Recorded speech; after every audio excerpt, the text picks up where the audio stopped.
शुरू अल्लाह के नाम से। आपके 12वीं जमात के तारीख मजमून का छठा टॉपिक नौआबादियाती निजाम के खिलाफ हिंदुस्तानियों की जद्दोजहद। इस टॉपिक में आपको हिंदुस्तान ने किस तरह से आजादी हासिल की इसके मुतालिक आपको मालूमात हासिल करनी है। और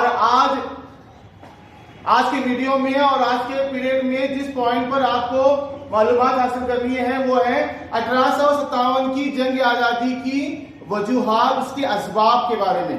आपके इम्तिहान के नुक्ते नजर से बहुत इंपॉर्टेंट पॉइंट है ये। हो सकता है आपके एग्जाम में या पेपर में जो है 5 मार्क के लिए या 3 मार्क्स के लिए आपको सवाल पूछे। इसलिए आज के वीडियो को और आज के पीरियड को गौर से सुनो और समझने की कोशिश करो। 1857 की जंग आजादी हिंदुस्तान की तारीख का एक बहुत बड़ा वाकया है, लेकिन इस वाकये के होने से पहले कुछ छोटी छोटी बगावतें हुई हैं, जिसकी चंद मिसालें मैं आपको बहुत मुख्तसर बताकर निकलूंगा। वासुदेव बलवंत फड़के की क़यादत में महाराष्ट्र में बगावत हुई। उसके बाद रामोशी जमात की बगावत हुई। उमाजी नायक ने उसकी क़यादत करते हुए बगावत की। उसके बाद भिल कौम ने भी बगावत की अंग्रेजों के खिलाफ। इसके अलावा महाराष्ट्र में रहने वाले गडकरी यानी जो किलों की देखभाल करने वाले लोग थे, उन्होंने भी अंग्रेजों के खिलाफ बगावत कर दी। 1857 की बगावत के पहले ये छोटी छोटी बगावतें हिंदुस्तान में हुई हैं, बहुत सारी, जिनका तस्करा करना यहां मुमकिन नहीं है। खैर, आज का जो पॉइंट है वो है 1857 की बगावत क्यों हुई, इसकी वजह जानना आपको जरूरी है। एग्जाम के पॉइंट ऑफ व्यू से बहुत ही इंपॉर्टेंट सवाल है। अंग्रेज आए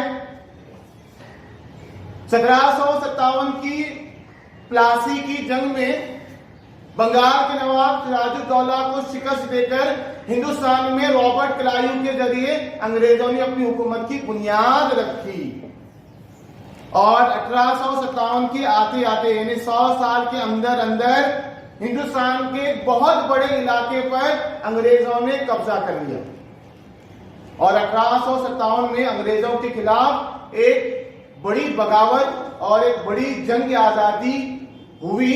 अब ये क्यों हुई आपको आज के वीडियो में जानना, आज के पीरियड में आपको मालूमात हासिल करनी है। 1857 की बगावत होने के बहुत सारे वजह हैं। जैसे माशी वजह है, माशी, सियासी, समाजी और मजहबी, ये 4 नुकात पर बगावत हुई है। अंग्रेजों ने इन 4 मामलात में मदाखिलत की, जिससे लोग नाराज हुए। अब उसमें नंबर 1 माशी वजह। हिंदुस्तान में अंग्रेजों से पहले या अंग्रेजों के उस दौर में भी लगान वसूली का एक तरीका था। किसानों से हिंदुस्तानी हुक्मरान जो है लगान लेते थे, लेकिन वो लगान लिया जाता था नकद, या नकद नहीं है तो अनाज की सूरत में। 1857 की बगावत में किसान क्यों शामिल हुए, आम लोग क्यों शामिल हुए? वजह नंबर 1 माशी वजह क्या है? वो हिंदुस्तानी हुक्मरानों के दौर में जो लगान, जो टैक्स लिया जाता था वो नकद या पैसा नहीं है, तो उसके कीमत के बराबर का अनाज हिंदुस्तानी हुक्मरानों के पास जमा कर दिया जाता था। मसला खत्म। ये सदियों से चला रहा रिवाज था। नकद है तो नकद दो, नकद नहीं है तो उस कीमत के बराबर का लगान अनाज की सूरत में दो, कोई परेशानी नहीं। लेकिन अंग्रेज आए, अंग्रेजों ने क्या किया? अंग्रेजों ने एक काम किया, उन्होंने लगान वसूल किया, लेकिन उन्हें लगान कैसा चाहिए? उन्हें लगान चाहिए सिर्फ रुपयों में। उन्हें अनाज की सूरत में लगान नहीं चाहिए, उन्हें मतलब है रुपये पैसे से। पहले के हुक्मरान क्या करते थे? लगान को यानी टैक्स रुपये में लेते थे, कैश लेते थे, या तो अनाज की सूरत में, उसके बदले वो चल रहा था सदियों से। अंग्रेज आए, अंग्रेजों ने कहा हमको तुम्हारा अनाज नहीं चाहिए, हमको चाहिए सिर्फ रुपया, और आप हमको लगान जो क्या करेंगे, रुपयों की शक्ल में देंगे। और पहले मामला यह होता था कि हिंदुस्तानी हुक्मरान जो है, जो भी है, मुगल हो, मराठे हो, कोई भी हो, वो इस बात को देखते भी थे, रियायत भी देते थे। समझो अगर सैलाब आया हुआ है, बाढ़ आई हुई है, बारिश नहीं हुई, कहर पड़ा हुआ है, तो उस सूरत में अगर फसल नहीं आई, अनाज नहीं आया, तो उस सूरत में वक्त पड़ने पर हिंदुस्तानी हुक्मरान अनाज या टैक्स कभी कभी माफ भी कर देते थे, या लगान में रियायत देते थे, छूट देते थे। हिंदुस्तानी हुक्मरान लगान में वक्त पड़ने पर जो है छूट भी देते, या कभी कभी लगान माफ भी कर देते थे। अंग्रेजों ने ऐसा नहीं किया। अंग्रेजों ने क्या किया, उन्हें हर कीमत पर टैक्स चाहिए, फसल आए न आए, कहर पड़ा हुआ है, सूखा पड़ा हुआ है, सैलाब आया, बाढ़ आई, आंधी हुई, कुछ भी हो दे, किसानों के पास से हर सूरत में लगान वसूल किया जाता था, नकद वसूल किया जाता था। और अंग्रेजों ने दो नए तरीके शुरू किए, दो नए तरीके। कौन से थे वो थे बंदोबस्त समदारी और महालदारी तरीका। लगान वसूली के तरीके हैं ये। क्या था उसमें ये था कि बंदोबस्त समदारी में 10 साल के लिए लगान की रकम फिक्स, लगान की रकम फिक्स, एवरेज निकालकर 10 साल की लगान फिक्स। अब वो 10 सालों में बारिश होंदे नहीं होंदे, कहर पड़ा क्या भी होंदे, जितना लगान तय किया गया उतना लगान लाकर भरना ही भरना। आप फसल लो मत लो कुछ भी करो, 10 साल की लगान फिक्स, जितना जमा करना है उतना ही। इसको कहते हैं बंदोबस्त समदारी। माफी का तो सवाल ही नहीं है, लगान माफ नहीं होता था, लगान में छूट भी नहीं मिलती थी, और लगान अनाज की सूरत में भी नहीं था। क्या हुआ इसका असर ये हुआ कि किसानों को लगान भरने के लिए पैसा चाहिए, पैसा नहीं है उनके पास, तो वो लोग क्या करने लगे, अपनी जमीनें बेचने लगे। अपनी जमीनें या तो बेचने लगे, या तो साहूकारों के पास गिरवी रखने लगे, कर्ज से, बड़े सूद पर जो है बड़े पैमाने पर सूद देकर कर्जा लेते थे। और कर्जा कहां देते थे, वो देते थे अंग्रेजों को लगान भरने के लिए, टैक्स भरने के लिए। इससे क्या हुआ, किसानों की खुद की जमीन उनसे छीन ली गई। किसान अपने ही जमीन में मजदूर बनकर रह गए, और बहुत सारे किसान जमीन जाने की वजह से, जमींदार साहूकार जमीन जिन्होंने हड़प कर ली, किसान बेरोजगार हो गए।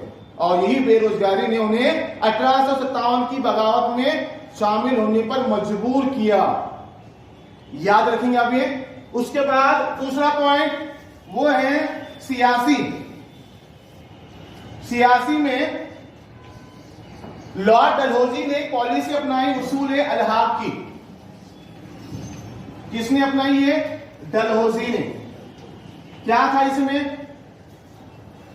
उसूल अलहाक की पॉलिसी के तहत अंग्रेजों ने क्या किया, फरमान जारी कर दिया। क्या था फरमान वो, अगर किसी को औलाद नहीं है तो वो किसी को गोद लेकर एडॉप्ट करके हुकूमत नहीं चला सकता। पहले क्या होता था, हिंदुस्तानी जब अंग्रेज नहीं थे, अगर किसी को बेटा या बेटी नहीं, औलाद नहीं हुई, तो क्या करता था, किसी बच्चे को गोद लेकर उसको एडॉप्ट करके उसको अपना वली अहद बनाता था, अपना शहजादा बनाकर उसके गुजर जाने के बाद वो गोद लिया हुआ बेटा जो है राजा बनता था, तख्तनशीन होता था, और वो हुकूमत को आगे चलाता था। अंग्रेजों ने क्या किया, उन्होंने कहा बिल्कुल नहीं होगा ऐसे, आप जब तक हैं तब तक हुकूमत करो, आप किसी को गोद नहीं ले सकते, किसी को एडॉप्ट करके आप उसको अपने जगह तख्तनशीन नहीं करवा सकते, जब तक आप जिंदा हैं हुकूमत करो। जैसे ही आपका इंतकाल हुआ, आप चले गए, वो रियासत अंग्रेजों की सल्तनत में जम हो जाएगी, मामला खत्म। इससे क्या हुआ, सियासी मैदान में बड़े पैमाने पर नाराजगी पैदा होगी। अब ऐसे राजा जिनकी बड़ी हुकूमत है, उनको औलाद नहीं है, तो उनकी हुकूमत तो गई ना। मिसाल के तौर पे आपके जेब में 1000 रुपये हैं और कोई आपको जेब से आपके 1000 रुपये निकाल रहा है, आप समझ बैठेंगे? बैंक में 1 लाख रुपए पड़े हुए हैं, औलाद नहीं है, तो बैंक क्या करे मालूम है? वो पैसे हजम कर रही। पहले कैसा मामला था, किसी गोद लेकर बिठाते थे, यहां ऐसा नहीं है। यानी अपनी हुकूमत अंग्रेजों में जम कर देने का। इससे हिंदुस्तानी हुक्मरान नाराज हो गए। उसकी सबसे बड़ी मिसाल रानी लक्ष्मीबाई, झांसी की रानी लक्ष्मीबाई, इसको औलाद नहीं थी। अंग्रेजों ने क्या कहा कि जब तक उनके शौहर जिंदा हैं तब तक हुकूमत करो और बाद में ये हुकूमत हमारे से खत्म हो जाएगी। तो रानी लक्ष्मीबाई ने इसके खिलाफ आवाज उठाई और बगावत में हिस्सा लिया। सियासी तौर पर ये गोद लेने की रस्म बंद। ठीक है, नंबर 2 वजह। तीसरी वजह समाजी वजह। समाजी, इसमें क्या मसला हुआ? हिंदुस्तान का समाज क्यों नाराज हुआ अंग्रेजों से? ये नाराजगी हुई यहां सब, समाज क्यों नाराज हुआ? 5वां टॉपिक, हिंदुस्तान में समाजी और सकाफती बेदारी। अंग्रेजों ने क्या किया? मगरबी तालीम शुरू की। हिंदुस्तान के नौजवान मगरबी तालीम से मुतासिर हुए तो उन्हें हिंदुस्तान के समाज में बुराइयां नजर आई, तो उन्होंने समाज को की बुराइयों को दूर करने का काम किया। जैसे सती की रस्म, सती की रस्म, उसके बाद बेवाओं की दूसरी शादी। उस जमाने में इन बातों को समाज में बुरा समझा जाता था। सती जाना समाज का एक अटूट हिस्सा था। बेवाओं को मन्नू समझना समाज का एक अटूट हिस्सा था। जात पात का रिवाज चल रहा था, लोग अच्छा मानते थे, समाज में चल रहा था। दुख कशी होती थी, लोग मानते थे, समाज मानता था, चल रहा था। अंग्रेजों ने क्या किया? इस पर पाबंदी लगाई। हालांकि अच्छा काम किया, लेकिन हिंदुस्तान के समाज को यह लगा कि बाहर के लोग अंग्रेज हमारे मुल्क में आकर हम पर हुकूमत कर रहे हैं और हमारे समाज में मदाखलत कर रहे हैं।